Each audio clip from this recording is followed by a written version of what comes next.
રાજ્યમાં દિન પ્રતિદિન બ્રિજમાં ખામીઓ સામે આવી રહી છે, ત્યારે જે બ્રિજ પરથી મુખ્યમંત્રીથી લઈને તમામ નેતાઓને ધારાસભ્યો અવરજવર કરે છે તેવા સાબરમતી નદી પરના ઇન્દિરા બ્રિજ પર ખાડા અને તિરાડ જોવા મળી છે।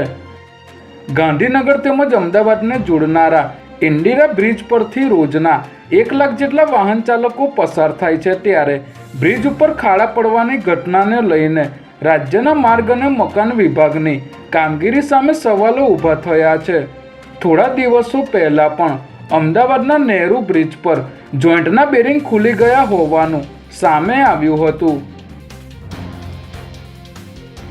ચાંદખેડા વિસ્તારમાં ચાલતા હાઈ પ્રોફાઇલ જુગારધામ પર અમદાવાદ પીસીબીની ટીમે દરોડો પાડીને મોટી સફળતા મેળવી છે।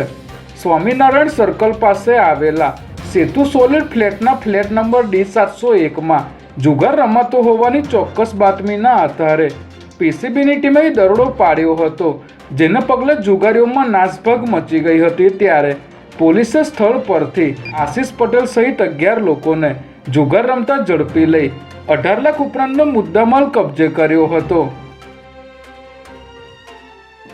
ગ્રાહકોના હિતોની રક્ષા અને વેપારમાં પારદર્શિતા સુનિશ્ચિત કરવા રાજ્ય સરકારે તોલમાપ તંત્ર મારફતે સખત કાર્યવાહી હાથ ધરી છે।